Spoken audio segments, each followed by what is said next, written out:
So, if you had to describe yourself in one word, what would that word be? Resilient.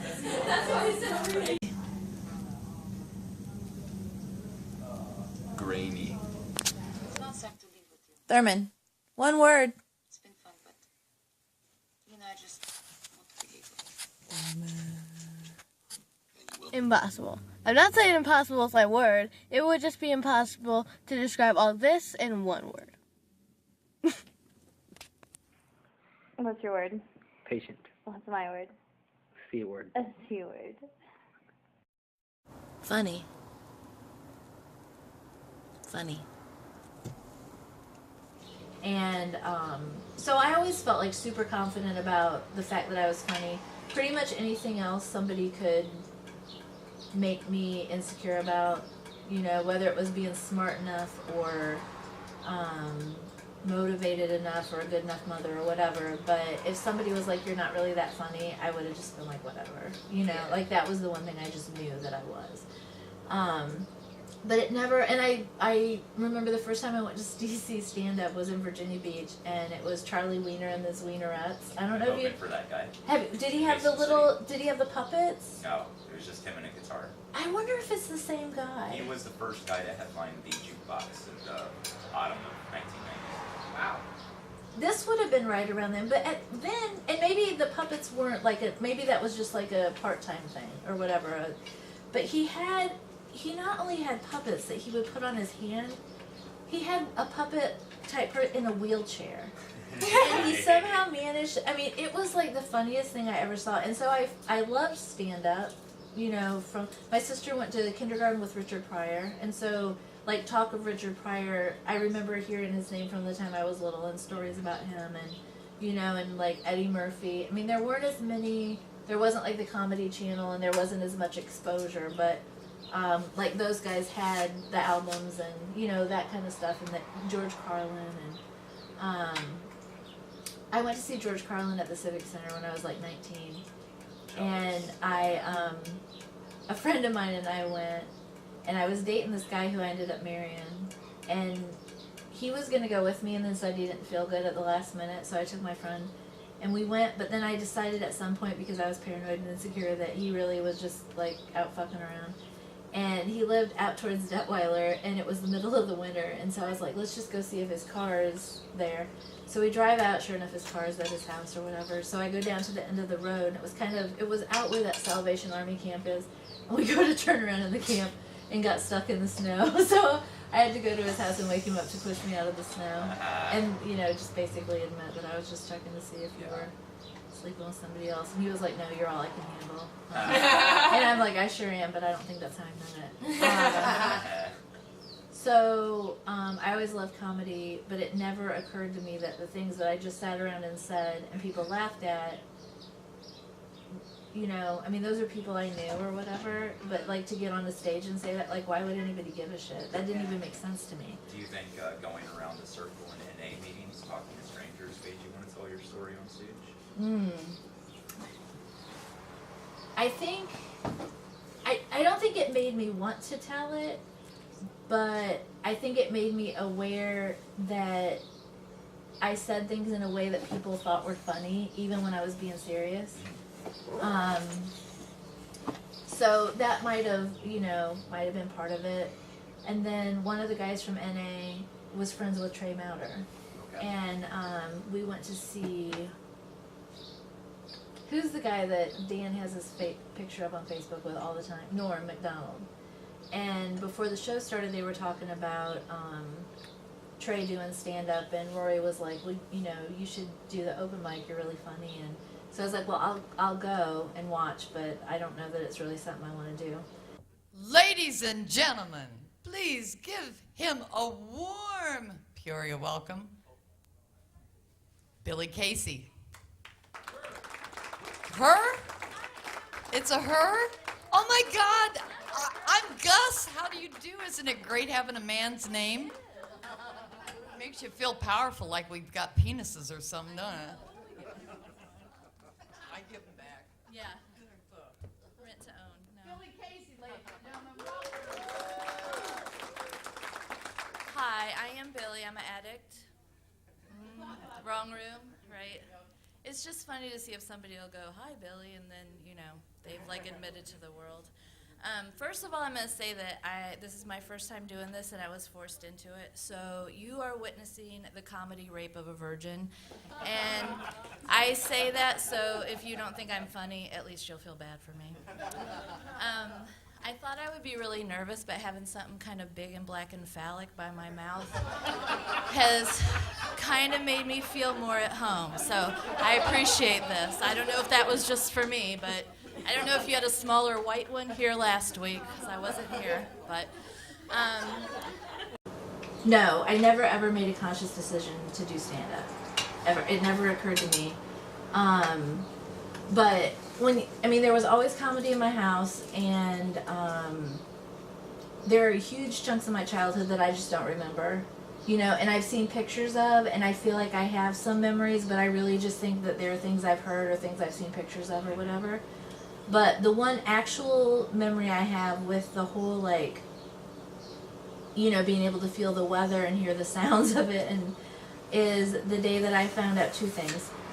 One was that you could order shit in the mail, and people would bring it to you. And two was just the discovery of comedy.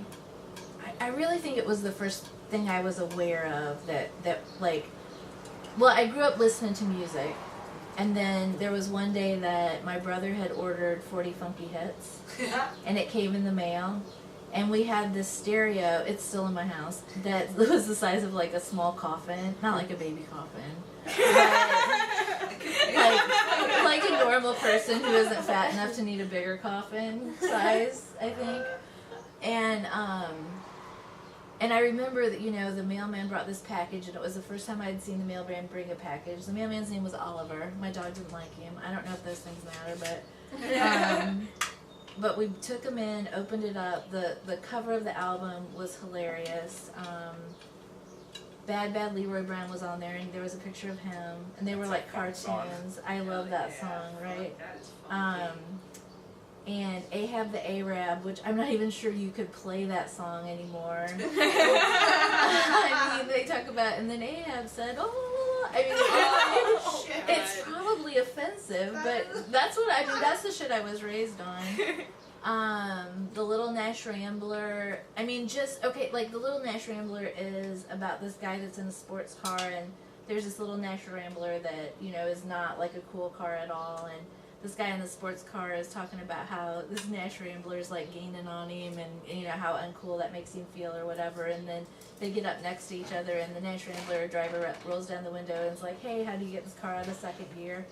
And I think that, that's like a premise for so much stand-up, where it's like this story that you think is going to go one way, and then this thing that you're not expecting happens. And but there were just so many songs. I think it was like 3 albums, and I would just sit and listen over and over and over to Guitar Zan, and they really probably the worst music in the history of the world, but I just loved it, and it was like funny, and then we watched like Benny Hill. Then there were like 3 channels on TV, and so like you'd watch stuff when it came on during the week. And that was your but like Benny Hill and Hee Haw and Monty Python, Saturday Night Live, and see, this is where it's like, all right, Grandma, but Saturday Night Live when it was real, like Belushi and Gilda Radner, and it really just was the most incredible. And so I'd wait up on Saturday night until that came on. And then I'd watch that and go to bed and listen to the King Biscuit Flower Hour. It just, like, I had the best childhood ever, in spite of the fact that I was given away as a baby. So there was, like, All in the Family. And really, like, that reflected a lot of,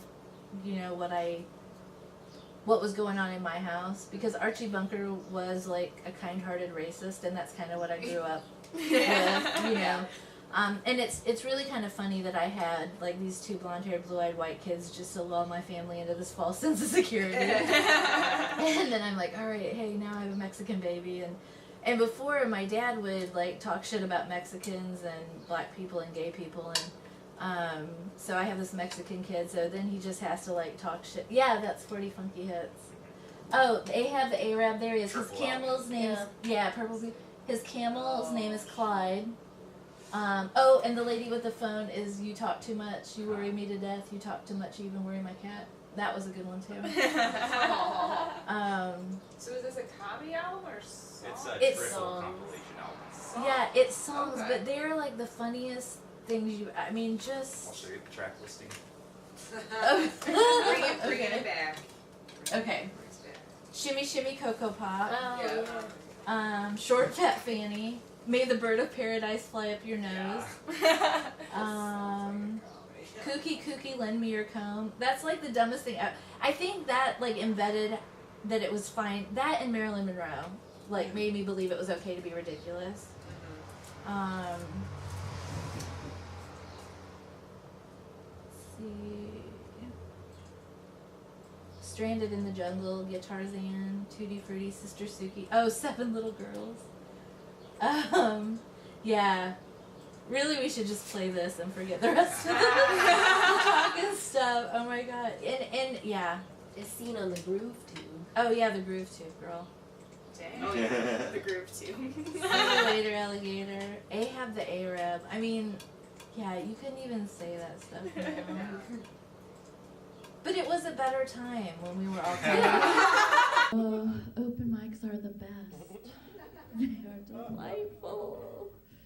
I wasn't going to come out tonight. I haven't been out in a while, and I wasn't going to come out tonight because I have homework, which is a ridiculous thing for someone my age to have. I went back to school last semester. I took 3 classes and got 3 A's. Didn't fuck any of my teachers. So it's true, college is different than high school.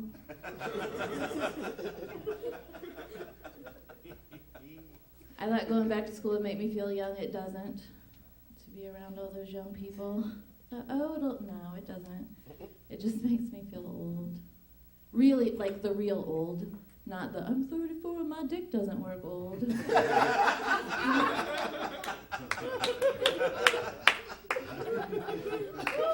Fuck you, Matt Hall. I turned 49 this year. Dick still works. Oh, and my dick still works, clearly. I was freaking out about turning 49, right? And then a friend of mine said to me, she was like, Billy, don't worry about it. 49 is the new 39. And when she said that, I realized that she's an idiot. Because as far as I can tell, it's the same 49 it's always been. It's the 49 where hip-hop leads to hip replacement. It's the 49 where after a night of sex, everything's sore. Except your pussy. And even at 49, young guys like you still make my panties wet. Of course, so does sneezing, so it's not really that big of a deal. You gotta do shit that's no fun. I had to start having mammograms, that's no fun. And I like my boobs. I like them. They're not perfect. I mean, I could tell you they are, right? I could stand up here and be like, I have got fantastic tits. And you'd believe it because you're already thinking it. But the truth is I don't have fantastic tits. I have a fantastic bra, right?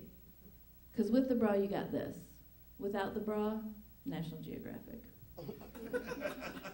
Between gravity and bad eyesight, I can't even see the guy sucking my nipples anymore. They're absolutely gone to me. But they're mine and I love them, and the whole time I'm just like, oh my God, if I'm gonna have cancer, don't let me have it in my boobs. Let me have it somewhere that's not that important. Somewhere that I'm not that fond of, somewhere that's never caused me anything but trouble.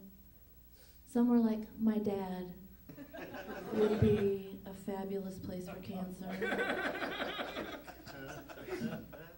It's true. When I went to the doctor, he was like, Billy, you need to lose some weight, right? Body fat's 39%. I'm 49 years old. He was like, do you understand what that means? I said, well, I'm pretty sure it means that if I was a bottle of wine or seasoned well and cooked on the grill, I'd be delicious. But that is not what it meant to him. So I'm trying to do better. I'm trying to eat better. I joined a gym with my friend Bettina. Bettina. You can picture her, right, just from her name. Bettina, she's skinny and blonde, and I hate her, but nobody else will hang out with me. We were at the gym the other day on one of those elliptical machines for like 45 minutes or seconds or whatever. My body's trying to decide between heart attack and stroke. And she looked at me and she said, Billy, we ought to take a Pilates class. That's the best way to strengthen your core. And I was like, bitch, I don't even know if I have a core. And if a body function's purpose isn't to stick food or a dick in, I haven't used it in years. All right, all you young people, have a good night.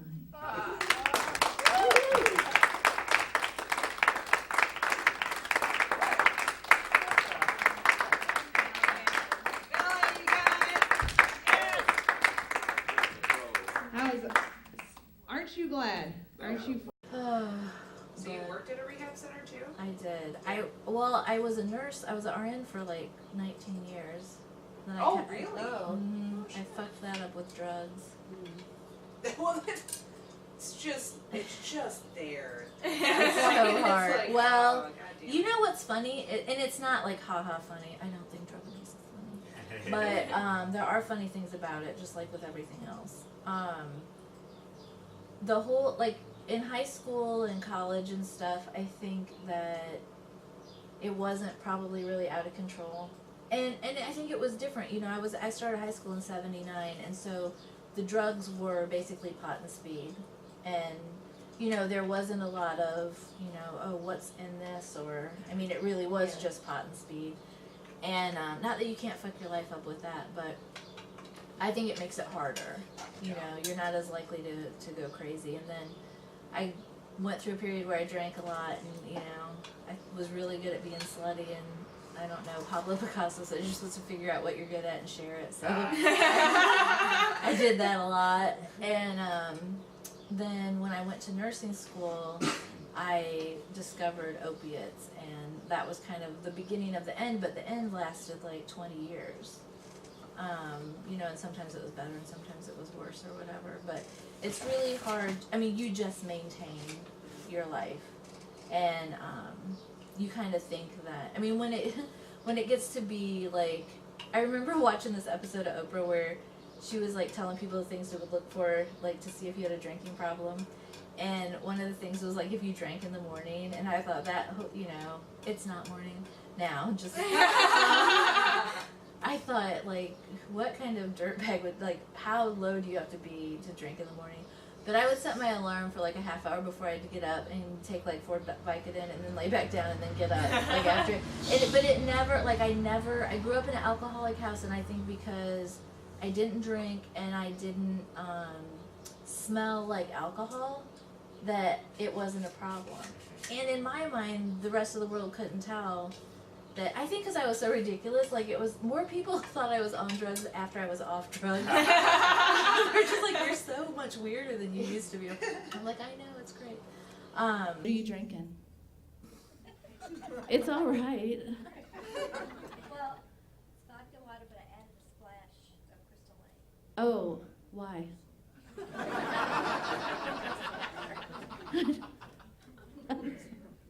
You just said it like it made sense, but it didn't. I'm drinking water. Used to drink, can't do it anymore. I quit that and some other things after a misunderstanding with the law. They frown on writing your own prescriptions. I didn't know. Oh, I saw it as eliminating the middleman, and they saw it as a felony. They won. They're serious, too. They put me in jail for a couple days. That was terrible. Put me in horizontal stripes. That wasn't that funny. I know, right? The stripes weren't even the worst part. They gave me these shoes that looked like 800 other people had worn. They were disgusting. And I was like, if I wanted to wear disgusting shoes, I would have been out bowling instead of trying to score drugs. Oh, so they let me out after a couple days. I got probation. They made me go to NA meetings. Do you guys know what those are? It's like AA, but for people who are smart and attractive. apparently. That's where they sent me. And when I went, they convinced me that, yeah, I probably had a drug problem, but they didn't convince me it was my fault. Because I grew up in the 70s, where the whole anti-drug campaign was this one commercial, right? Do you remember? Where they would like show an egg and be like, this is your brain, and then fry it in a skillet and be like, this is your brain on drugs. I was already on drugs and I knew that wasn't my brain. And I was not going to be taking advice from somebody who was apparently more fucked up than I was. I don't know if those commercials kept anybody off drugs. Probably got some potheads out of the basement and off to Denny's for a Grand Slam breakfast. That's something. Oh, my oldest 2 kids are grown. They don't seem to be following in my drug-abusing footsteps, which is cool. They haven't been high since the doctor cut the umbilical cord, actually. I think the last time. That's awesome. Oh, that's always a little sad. Yeah. So That drive. I think dumb dogs are easier as long as you have like renter's insurance. And probably dumb kids are easier Yeah, your to kids raise. seem pretty smart. So. Well, 3 of them are super funny, like crazy funny, and so it's really hard to parent them because if they know that no matter what they do, if they make me laugh, then I'm just whatever. That's like my weakness or what. It overrides. Yeah, totally. But they are really funny. I think they're probably funnier than I am in a lot of ways, and definitely like they started being funny sooner. Like I wasn't a funny kid. Sam probably didn't get funny until she was a little bit older. But like the Rosa Parks thing I do, I didn't write that. I was just putting Zoe in her car seat one day and Sam was like, what's up with that, Rosa Parks? And so that's where that came from.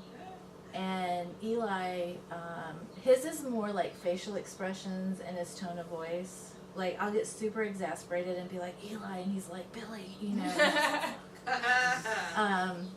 But Zoe's the one. Sam's really funny, but I can't. She has no desire to like be in front of people, or she doesn't really care about being the center of attention. It's not like a big thing for her. But Zoe does like to be the center of attention, to the point where if she's in the back seat and she thinks somebody might be talking about something other than her, she's like, hey, I'm gonna like tilt my head to the left, you might want to watch. She wants somebody to be aware of every single thing she does. But when she was 8, Eli had some sort of dick problem. Really, I think it was just irritated, but he wouldn't quit talking about it. And so both Zoe and I are, without dick, and me in a couple ways, her in just one. Really. Well, no, her in a couple ways too. Like she's not getting, but like we don't have dick, so we probably weren't as compassionate as we could have been or whatever. So on day 2 of Eli like complaining about his dick, we're in the car and I'm like, okay, Eli, I get that it's uncomfortable or whatever, but it's not like it's gonna fall off. And Zoe leans up and goes, she's probably right. But if it does, you should put it under your pillow. And I'm just like, holy shit. And then she goes, I don't know if there's a dick fairy. And then she just stops.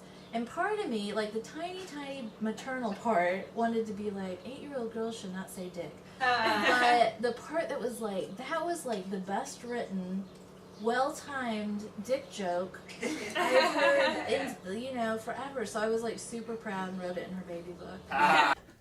Kids. I've got 4 kids. Not because I love kids. Just because I'm kind of slutty and irresponsible. And that's what happens. I said that at a PTA meeting one night, where apparently honesty was not the best policy. But it got me off their phone tree, so fuck them.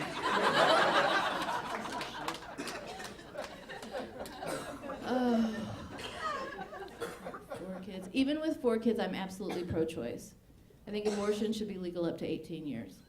I do. And I don't know what the problem is.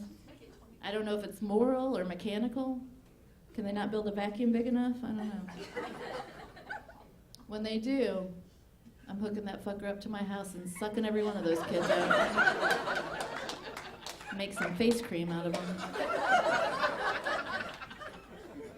Which is fine because I don't tell him that, right? I told one of them the other day, I said, I can't think of her name, but I said, look, I love you and I would never make face cream out of you. Now quit reading my diary and you won't have so many bad dreams. Makes me sound like a terrible parent, but I'm not. I read to that one tonight before I came out. I did. And I like to read her the books that my mom read me growing up, but I like to kind of put my own spin on them so that she learns the things that I think are important. Like tonight we read One Fish, Two Fish, I'll Beat You Black and Blue Fish.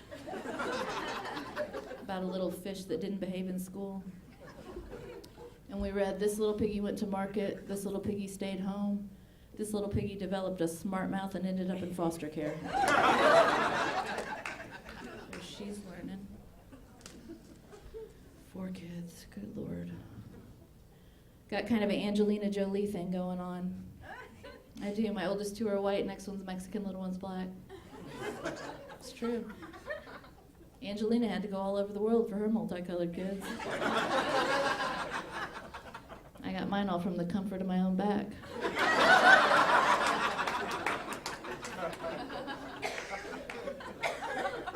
Never had to leave my car. And you guys can laugh, but it is not easy raising different colored kids. It's not, because the white one's always messing with the brown ones. I leave them alone. I put the baby in her car seat. They're like, what's up with that, Rosa Parks? Don't let her put you in the back of the car.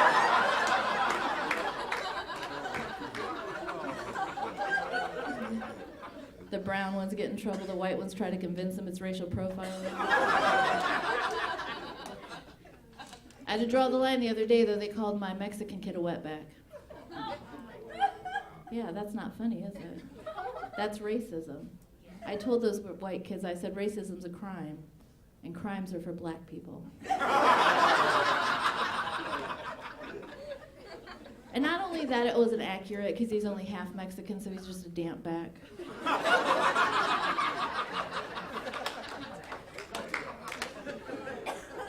Goddamn kids. My youngest one, her dad's black. She's so funny, and I don't even know if she means to be. She's like super sneaky. She scares me a little bit. This one, like a little 8-year-old Naomi Campbell. I'm not even kidding. This kid's nuts. And she'll say shit that's super funny, but she'll say it like she's serious. I don't know where she gets it. And it drives me crazy. Like, I think it's hilarious when I do it, but when she does it, I'm like, oh. So last year, they were learning about Martin Luther King, and she comes home from school, and she was like, Mom, I am so thankful for Martin Luther King, because if it wasn't for him, I wouldn't be able to drink white water. And I was like, that's right, honey. And she goes, but if he had minded his own business, I'd have my own bathroom. I don't think she quite understood. It wouldn't just be an add-on. Like, she wouldn't have to share with her brothers.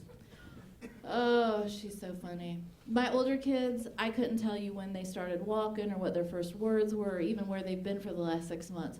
But this little one, last July 7th, at about 2:17, she told her first dick joke. I know. It was precious. This is what happened. I picked up my 13-year-old son in Galesburg, and we're driving home. He's been with his dad all summer. And he goes, hey, when we get home, I need you to look at my dick. What? I was like, you were just with your dad. Why wouldn't you have him look at it? And he's like, oh, he overreacts. You need to look at it. So we get home. It looks like it's a little sore, irritated, whatever. I don't have a dick, so I'm not that sympathetic. Like, it'll be fine. The next day, we're in the car, and he's complaining about it again. And she's in the back seat. And I was like, Eli, I know it's uncomfortable, but it's not like it's going to fall off. And she leans up and she goes, you know, she's probably right. But if it does, you should put it under your pillow.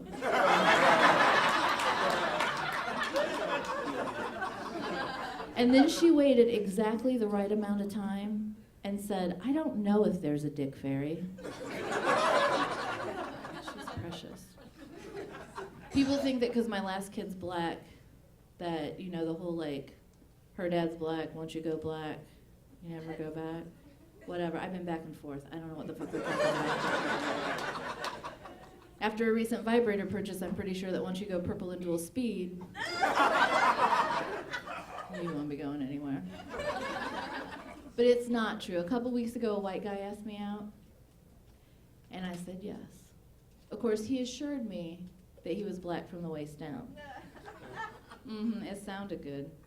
Turned out he just had a $200 pair of sneakers and an ankle monitoring device. All right, you guys enjoy Brandon.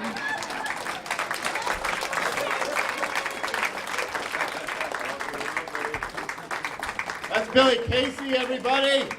Huh? Oh, yes.